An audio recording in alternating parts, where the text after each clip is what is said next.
Goedemiddag, good afternoon, and a very warm welcome to the INSEAD Alumni Forum Europe 2025 with the theme Lead with Integrity, Shape the Future Now. And ladies and gentlemen, a very warm welcome in a sunny Amsterdam as well.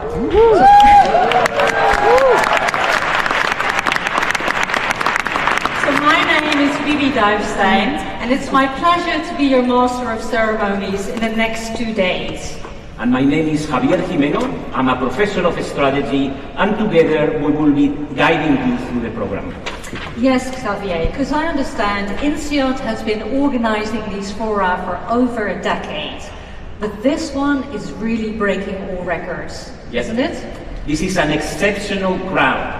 Here we have over 1,200 participants coming from 68 different nationalities. And wait for this is the largest alumni forum ever.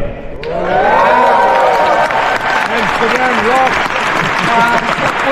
1,200 people. Well, I guess you know many people, Xavier, but do you also know your namesake, Javier Crisanto Salinas? If you're there in the crowd, give us a shout. Javier, are you there? All right, there he is. You were the very first alum to register for the forum.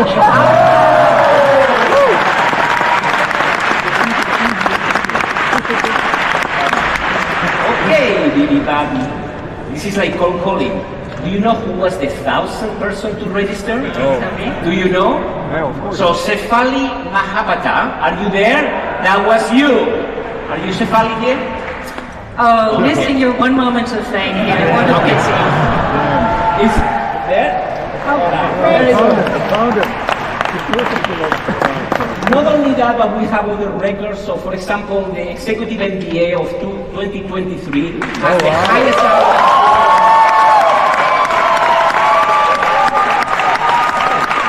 And the EMC 2021 has the highest percentage of the cohort in attendance.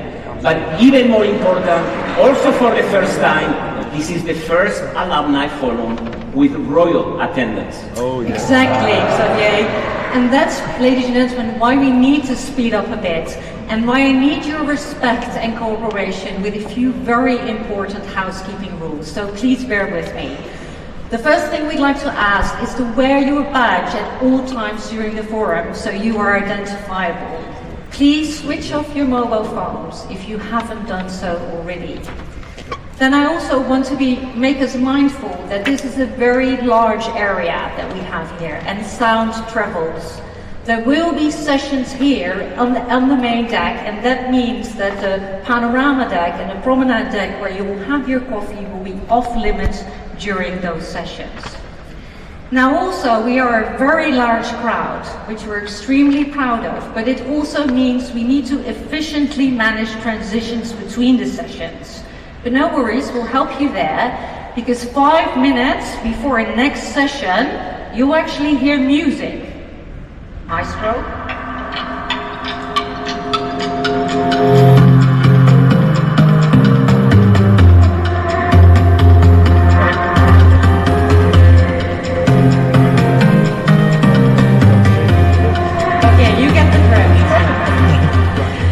Then you hear a gong, and the gong means that sessions will start. You have to be seated.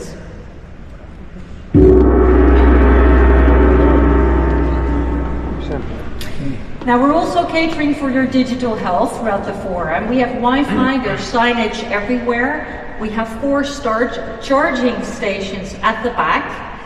And we also have the Hoover app as well, Xavier. So please download the app if you haven't done so already. I think over 80% of people have downloaded it, but we want to break the record, right? 100%. And add and get it to 100%. So please use the app if you want to find old alums or make new acquaintances. And also very importantly, ask questions throughout the session, please via the Hoover app. And finally, you can also find us on the socials. Happy for you to contribute, but please be mindful that Chatham House rules apply, and that means please don't quote individual speakers or companies in your post.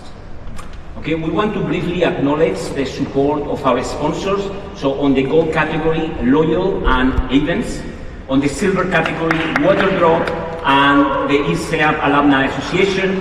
On bronze, Fairphone, and supporters are JetLearn and Dunya Analytics.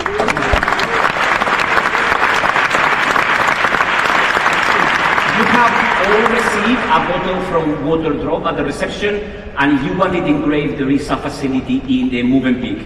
And I would like now to actually ask the president of the INSEAD Alumni Association to briefly come to the stage to welcome us. So Franz Blum is an MBA of 1990D and the president of the IIA. Thank you, Franz.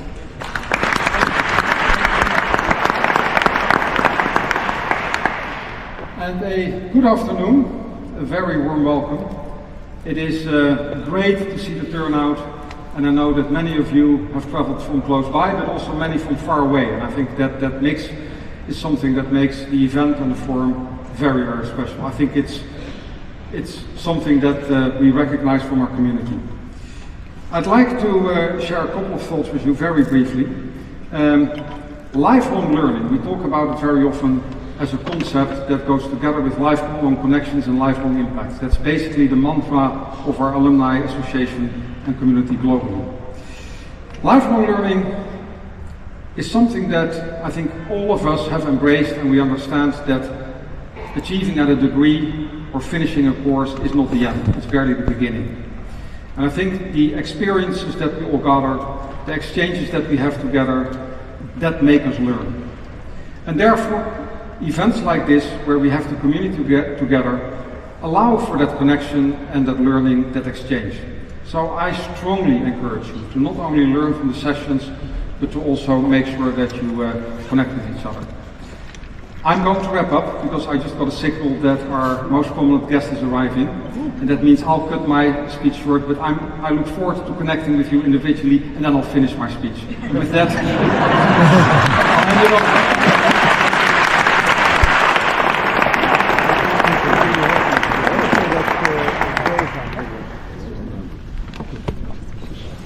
Thank you, Franz. So I have information that we are now receiving the visit of Her Majesty Queen Maxima of the Netherlands. So we are pleased to announce her arrival. So as she comes up through the elevator, please join me in welcoming Her Majesty to the Alumni Forum. This will be coming momentarily.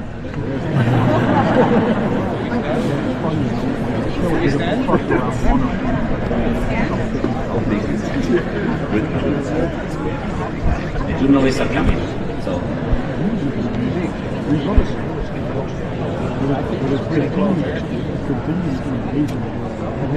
So please join me in welcoming Her Majesty.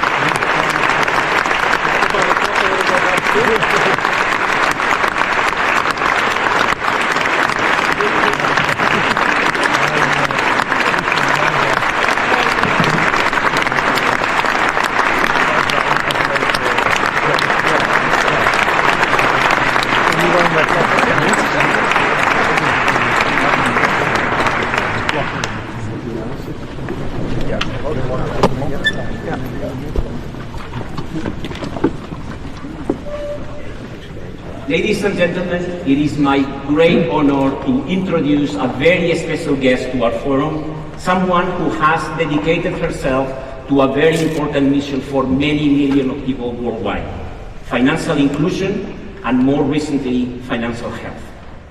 Her Majesty, Queen Maxima of the Netherlands, has been a global advocate of financial health. This started on her previous role as the United Nations Secretary General Special Advocate for Financial Inclusion and Development, in which role she worked with financial institutions to ensure that people would have access to their services. Currently, she serves as the United Nations Secretary General Special Advocate for Financial Health, and on this role she works tirelessly to ensure that financial services are available to people around the world so that they are able to manage their finances, to be resilient in situations of crisis, to be able to invest in their future, and to minimize financial stress. And this is relevant for all people, regardless of their income. Here in the Netherlands, Her Majesty is the honorary chair of the Debt Lab and the MoneyWise platform, as well as the initiator of the National Financial Health Coalition. Together with her, as a moderator of the session, will be Professor Mark Stabile. Mark is the Dean of INSEAD's Europe Campus and the Dean of Degree Programs. He is a renowned economist who has worked on public policy, health, and economic well-being, so he's a really appropriate person to be on this discussion. The conversation today will focus on what financial health really means, why it matters, and how leaders like you in the public or private sector can do something about it.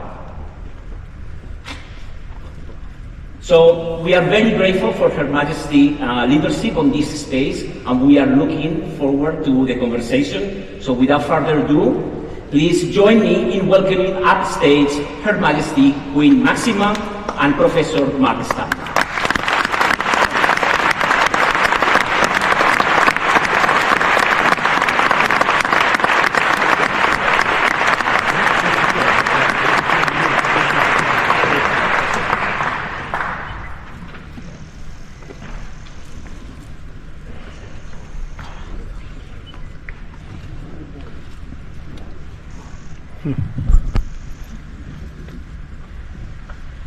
Well, Your Majesty, it's really a pleasure to be on stage with you.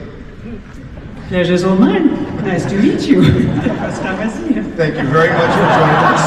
Yeah. We'll get to know each other over the next few minutes anyway. Thank you very much for joining Very us. intimate. Yes. There we go. And a bigger thank you for all you've done to support financial inclusion over really the past 2 decades. And maybe that's where we can start our conversation. Can you please take us through the journey of financial inclusion, where we were 20 years ago and where we are now? Yeah, well, it all started with microcredit a long time ago in 2005, and we realized, that how important to have credit was, but also not only sort of small enterprises, but also sort of very micro, even sort of women to make ends meet and to actually make a life for themselves. Also, we realized that they needed also insurance and savings. And we said with Melinda Gates, it's a very big problem to actually have access to savings.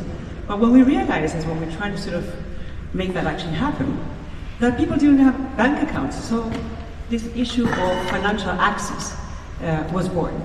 So we need to actually get there before we actually give them the right products for them to juggle on their financial lives. So we started with this issue of access to financial services, which actually became financial inclusion. And when I started was before 2009, less than half the world population had actually had access. And today we're at 82%. So it's been, I would say, a great success story. One that was, of course, aided by technology.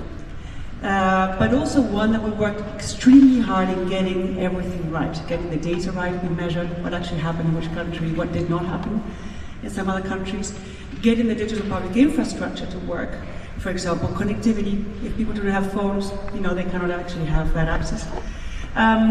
We talk about IDs because otherwise you cannot open an account. We talk about competitivity, cybersecurity, all these issues that actually do that this will actually have an affordable, safe, and really inclusive place. But at the same time, going back to the savings issue, I realized that we were very successful in actually getting the access and the usage, but we were not actually getting a very big increase in savings, for example.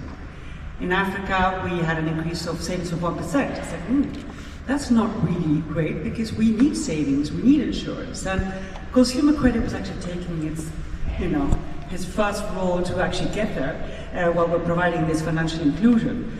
So we started looking in how do we are going to do to actually change that financial inclusion is a means to an end. And the outcome really is financial health. So starting to look into this, we actually started defining it 5 years ago. And one of the other things we actually observed is we've been having inflation. Of course, everybody knows that. OECD says, for example, that increasing housing prices has actually gone up 40%, while disposable income has actually gone up only 10%. We've actually seen shocks in families, certainly for developed countries, developing countries, in which climate change shocks are much more recurrent than before, 3 times more than in the 70s. And we've actually seen it in many other countries that I visited, that they have a lot more, less resilience. And the other issue is that financial lives of people have actually become much more complicated than in the 70s. Before you used to bank with maybe one financial service provider. You had one bank. Now Deloitte, the last figures, is 60% of our population manages at least 3 financial service providers, which actually makes lives quite complicated for people to juggle from one system to the other. So a combination of that actually basically means that people actually need to be aided a lot more into that journey to financial health. Okay, thank you very much. That's an excellent summary of the journey. So you recently had your title changed to be financial health from financial inclusion. And what I'm hearing is that inclusion is access, but health is much more, it's a measure of well-being, a broader measure. Would that be a way to think about it for those who've not heard the phrase financial health before? Financial inclusion is a means to an end, and financial health is an outcome. We want people to be financially healthy. And financial health you define by probably 4 things. Number 1, making day-to-day finances meet. For us it's probably a monthly. Some people in Africa sometimes it's the day. On the second perspective is actually resilience, that you're able to confront any type of shocks. Think about sort of emergency savings, think about insurance products, etc. The third one is to pursue opportunities in the future. Think about a mortgage to be able to buy a house, think about long-term investments, think about pension plans. And the fourth is, and this is a subjective one, and I find it extremely important, is your confidence to be able to deal with your own financial life. How confident you are, because financial health is also very linked with great amount of stress and mental well-being of people. And this is a very, very important issue because we're seeing stress in workers, we're seeing stress in families and how the children grow up in families when they have financial stress. So this is a very important issue. So financial health as basically as I would say a bedrock of stable consumption, a bedrock for financial stability, macroeconomic financial stability, and of course of personal well-being. I mean, I'm delighted to hear you say that. I knew there was a reason I was on stage with you. So the last 20 years I have spent, not exclusively, but doing a lot of policy work analyzing how support programs for low-income families help, what they do when they receive financial support.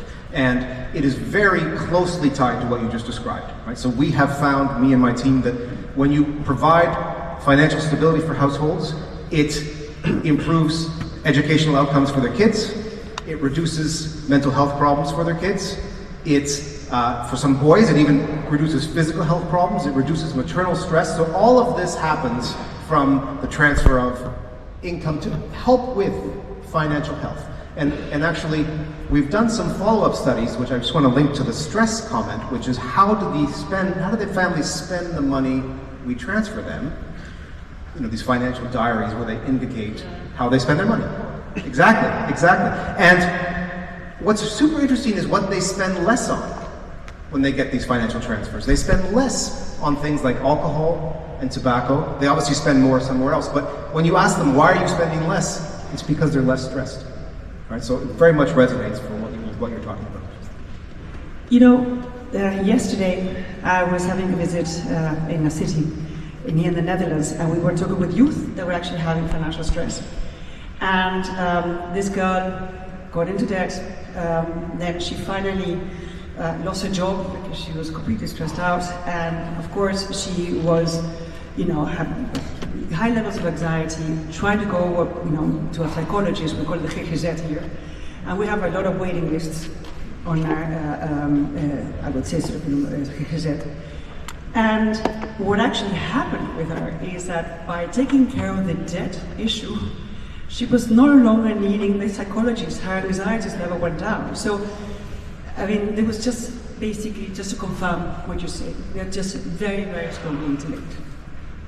Okay, let me ask you another question. I have to ask you the technology question, right? It's required these days. So, one of the big drivers to financial inclusion has been technology, mobile banking, digital payment, but this has all been a real asset in improving financial inclusion. And now we're in the world of AI, and of course there are tremendous opportunities and also tremendous risks. So what do you see as the most promising technological advance that will improve financial inclusion and do so in a way that doesn't actually make gaps between people who are financially included and those who are not even bigger?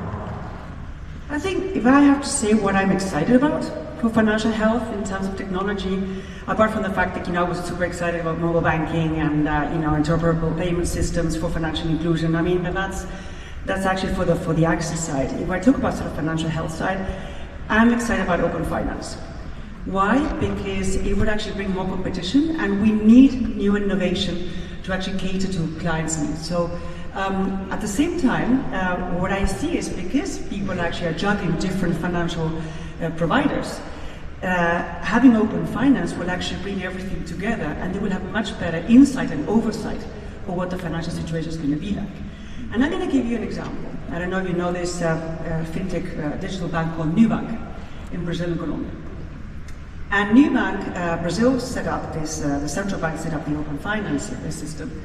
And Nubank now tells their clients that have sort of multiple accounts, saying, you're about to incur overdraft fees on that account.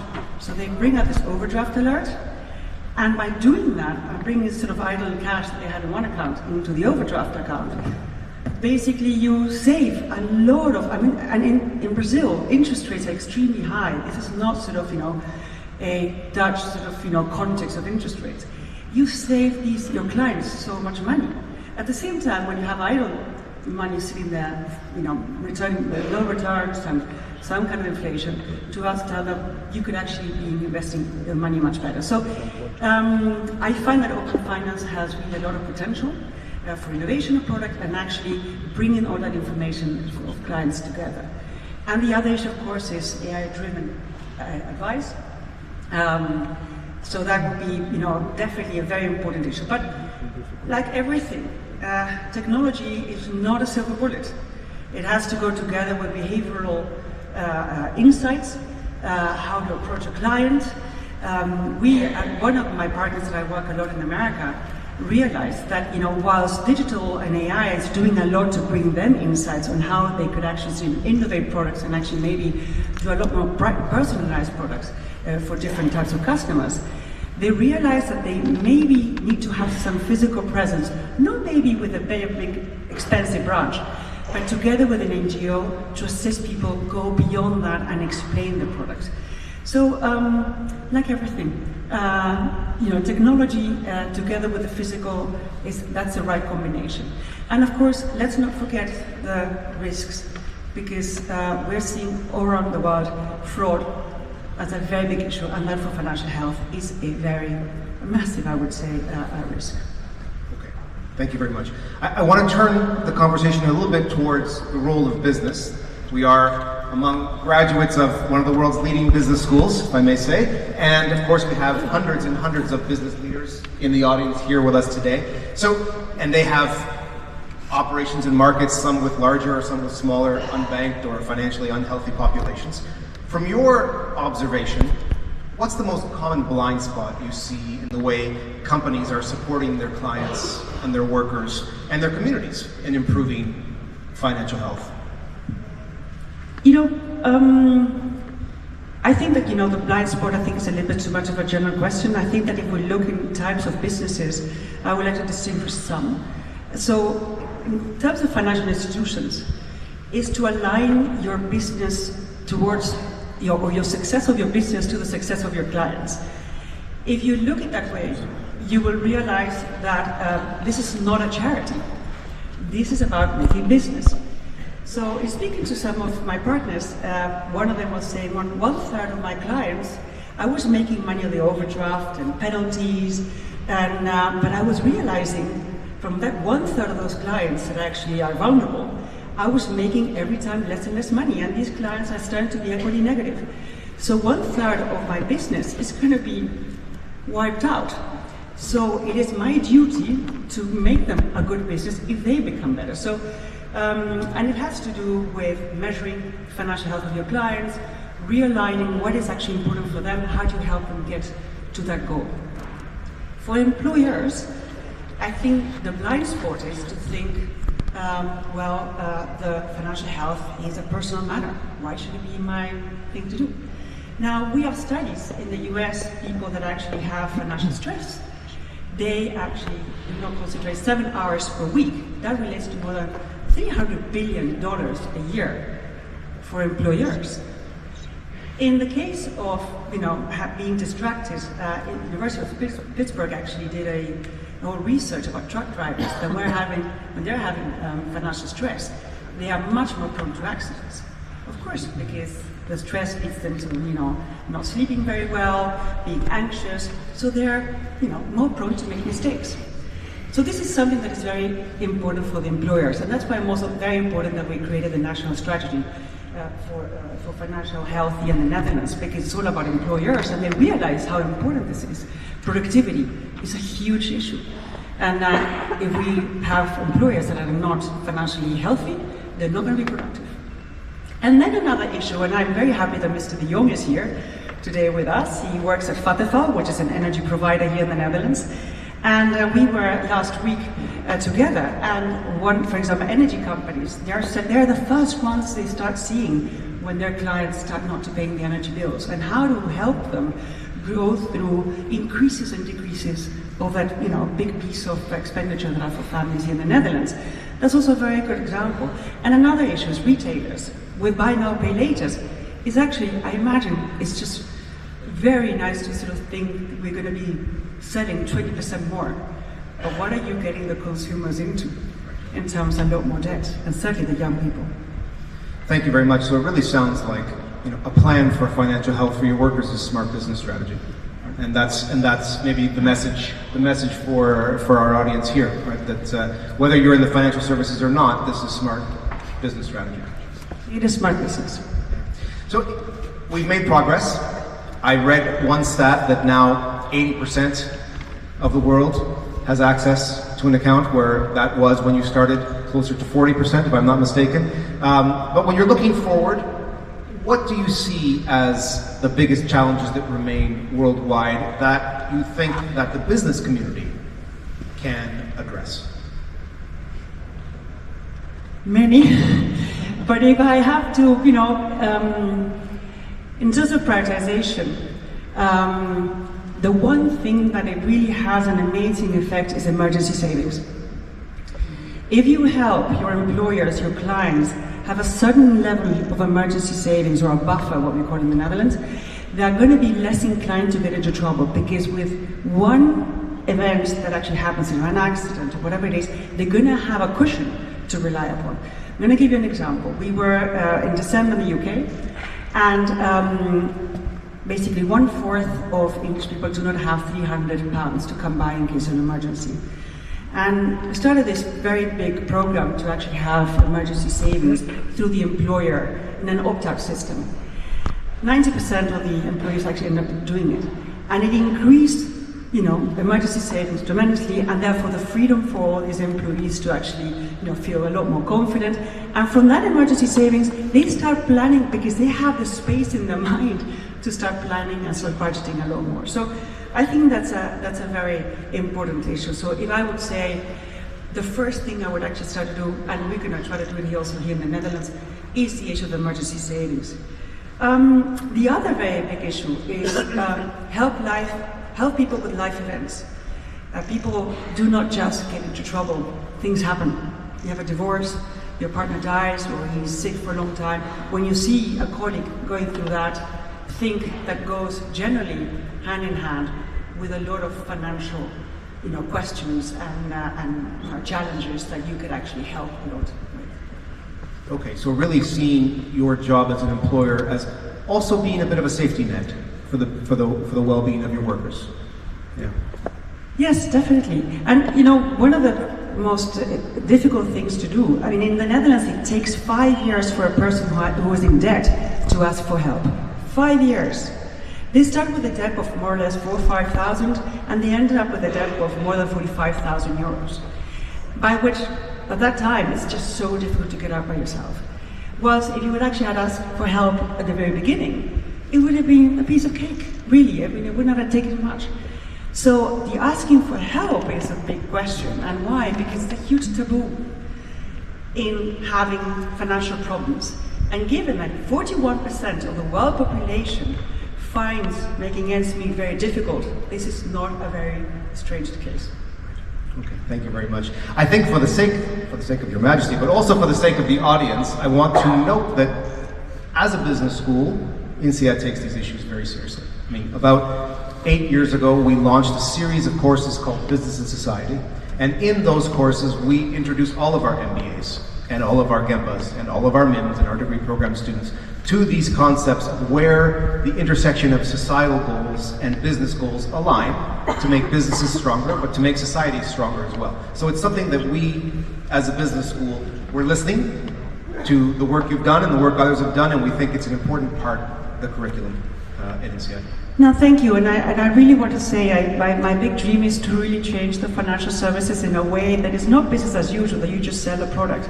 You just look at your client and you realize what the client needs. And it takes measuring, it takes sort of focus groups, it takes testing things. And obviously from a regulator's perspective, then we have to also take that stance of our dialogue with the private sector to come up with products that we have never come up before. So I really hope that you take this home back to your companies and say, we can do this differently. So let me ask you one final question then. You've been doing this for 2 decades. If we look out another decade, if you're willing, and think, okay, a decade from now, what would be the big transformations that would happen in the financial services sector and in businesses more generally that would really support financial health for everybody? I would like to have in every HR department within any company that financial health is one of their big sort of, measurements and outcomes. On the financial services, in every marketing department, financial health should be the one thing, because the success of your clients is your own success. Thank you very much, Your Majesty.